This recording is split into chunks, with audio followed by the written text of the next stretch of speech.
Hello everyone, আজকে আমরা দেখব পাইচার্ম কিভাবে ডাউনলোড করে। পাইচার্ম মানে কি? পাইচার্ম যেটা হচ্ছে একটা কোড এডিটর বা ID, integrated integrated development environment, যেখানে কোড লেখা হয়। অর্থাৎ পাইথনে যে আমরা কোড লিখব পিসিতে, সেটার জন্য পাইচার্ম ইউজ করি। আমি এখানে পাইচার্ম লিখলাম, ডাউনলোড লিখলাম, তারপরে আমার এইখানে আমি একটা পাইচার্ম ডাউনলোড লেখার পরে এন্টার দেওয়ার পরে এরকম একটা চলে আসে, জেট বিনস। এটাতে আমি প্রথমে যে রাইট ক্লিক করার পরে এই পেজে ঢুকলেই জেট ব্রেন্সের তাহলে আমি দেখবো যে এরকম একটা জায়গা চলে আসছে। এখান থেকে ডাউনলোড দিলেই আমার এটা ডাউনলোড হয়ে যাবে। এই যে এরকম একটা চলে আসবে। আমার already I have completed my download. এই যে ডাউনলোড ফাইলটা অলরেডি আছে, এখানে সেভ দিলেই আপনার ডাউনলোড হয়ে যাবে। আচ্ছা, তারপরে আমি আসলে আমার ফাইলে চলে যাব। আমার ফাইলটা ডাউনলোড ফাইলে আছে, এই যে পাইচার্মের ফাইলটা। আমি এখান থেকে এটাকে সিলেক্ট করে right click, run as administrator, এরকম একটা উইন্ডো আসবে। ইয়েস দিব। ইয়েস দেওয়ার পর নেক্সট। হ্যাঁ, অলরেডি এখানে সাধারণত 3 জিবির মতো জায়গা লাগে পাইচার্মে, 3 জিবি বা একটু বেশি। সো যাদের 3 জিবি জায়গা একেবারেই নাই, তারা একটু জায়গাটা করে নিতে হবে। নেক্সট।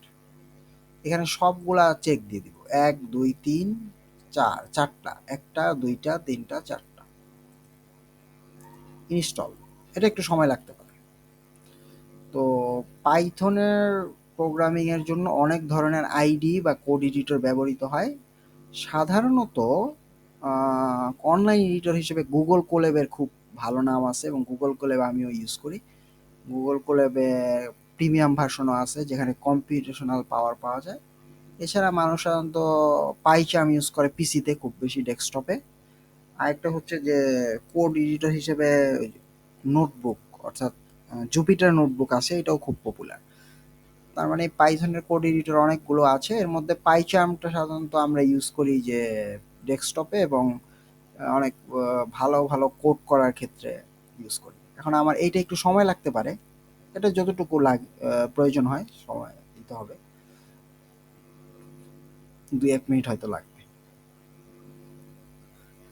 এবং পাইথনের এর পরের ভিডিওতে আমি দেখাবো যে পাইচার্ম কিভাবে ওপেন করব, এবং পাইচার্মে ফাস্ট কোড কিভাবে লাগবে। How can I write the first code of my PyCharm, আর পাইথনের ফার্স্ট কোড কিভাবে পাইচার্মে লিখতে হয়।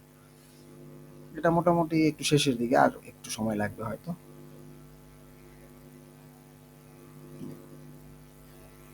এবং এটার পরে একটা রিবুট করতে বলে, এটা হওয়ার পর রিবুট বা রিস্টার্ট, ওইটা কিন্তু করতে হবে। এটা ভুলে গেলে হবে না, এখনই চলে আসবে হয়তো। এই আর একটু আছে।